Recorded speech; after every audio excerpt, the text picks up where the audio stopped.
રેલમ વાવાઝોડાને પગલે પશ્ચિમ બંગાળમાં એનડીઆરએફની કુલ 14 ટીમો તૈનાત કરવામાં આવી છે। હવામાન વિભાગના જણાવ્યા અનુસાર ઉત્તર બંગાળમાં ખાડીમાં 110થી 120 કિમી પ્રતિ કલાકની ઝડપે તોફાની પવનો ફૂંકાઈ રહ્યા છે, જેથી 135 કિમી પ્રતિ કલાકની ઝડપે પહોંચી શકે છે। પશ્ચિમ બંગાળની સાથે આસામના 7 જિલ્લામાં અતિ ભારે વરસાદ માટે રેડ એલર્ટ જારી કરવામાં આવ્યું છે। 11 જિલ્લામાં ઓરેન્જ એલર્ટ જારી કરવામાં આવ્યું છે। તો હવામાન વિભાગે આસામ અને અન્ય પૂર્વોત્તર રાજ્યોમાં આજે અને આવતીકાલે ભારે વરસાદની ચેતવણી જારી કરી છે। ચિરાગ, ગોલપારા, બક્સા, દીમા હસાઓ, કચ્ચર, હેલાકાંડી અને કરીમગંજ જિલ્લાઓ માટે રેડ એલર્ટ જારી કરવામાં આવ્યું છે, જ્યારે ડુબરી, દક્ષિણ સલમારા, બોગાઈગાંવ, બંજરી, તામુલપુર, બરપેટા, નલબારી માટે ઓરેન્જ એલર્ટ જારી કરવામાં આવ્યું છે। મોરીગાંવ, નાગાંવ, ઓજાઈ અને પશ્ચિમ કાર્બી આંગલોંગમાં રામલની પણ મજબૂર અસર થવાની સંભાવના છે।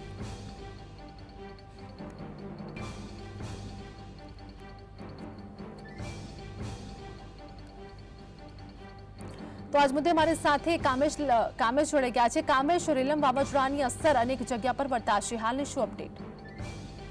બિલકુલ આરતી, આપને જણાવી દઉં કે સાયક્લોન રેમલની જો વાત કરવામાં આવે તો ગઈકાલે રાત્રે બાંગ્લાદેશ અને પશ્ચિમ બંગાળના દરિયાકાંઠે સાયક્લોન રેમલ જે છે તે ટકરાયું છે, અને જે ભારતીય હવામાન વિભાગ જે છે તેને જે જાણકારી આપી છે તે પ્રમાણે અત્યારે ચક્રવાત જે છે એ તોફાનના સ્વરૂપમાં બદલાઈ ગયું છે, અને જેને લઈને પશ્ચિમ બંગાળમાં તબાહીનો મંઝર જોવા મળી રહ્યા છે। અત્યારે જે માહિતી મળી રહી છે તેની જો વાત કરવામાં આવે તો ભારે વાવાઝોડા સાથે વરસાદ શરૂ થઈ ગયો છે, જેને લઈને પશ્ચિમ બંગાળના કેટલાક ભાગોમાં, કેટલાક જિલ્લાઓમાં આ સ્થિતિ વિષમ બની છે। કેટલાક રસ્તાઓ ઉપર ભારે પવન અને વરસાદ સાથે વૃક્ષો ઉખડી પડ્યા છે, થાંભલાઓ જમીનદોસ્ત થઈ ગયા છે, જેને લઈને લોકોને મુશ્કેલીઓનો સામનો કરવો પડી રહ્યો છે। હાલની જો સ્થિતિની વાત કરવામાં આવે તો ખાસ કરીને પશ્ચિમ બંગાળ અને ઉત્તર ઓડિશાના જે તટીય ક્ષેત્ર જે છે ત્યાં આગળ આજે ભારેથી અતિભારે વરસાદની હવામાન વિભાગ દ્વારા ચેતવણી આપવામાં આવી છે। અસમ અને મેઘાલયની જો વાત કરવામાં આવી છે ત્યાં પણ ભારે વરસાદની આશંકા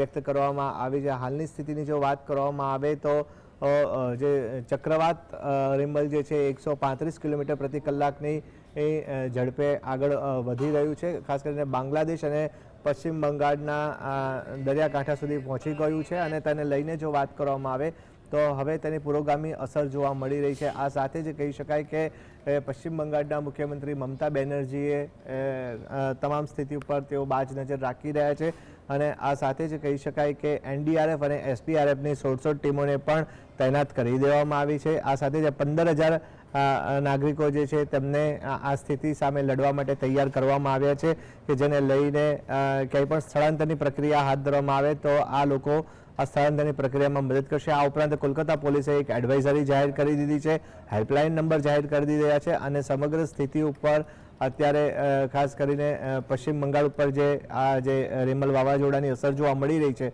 તેને લઈને મમતા બેનર્જી સરકાર અને ખાસ કરીને કેન્દ્ર સરકાર પણ સમગ્ર સ્થિતિ ઉપર બાજ નજર રાખી રહી છે। જી કામેશ, માહિતી બદલ આપનો આભાર।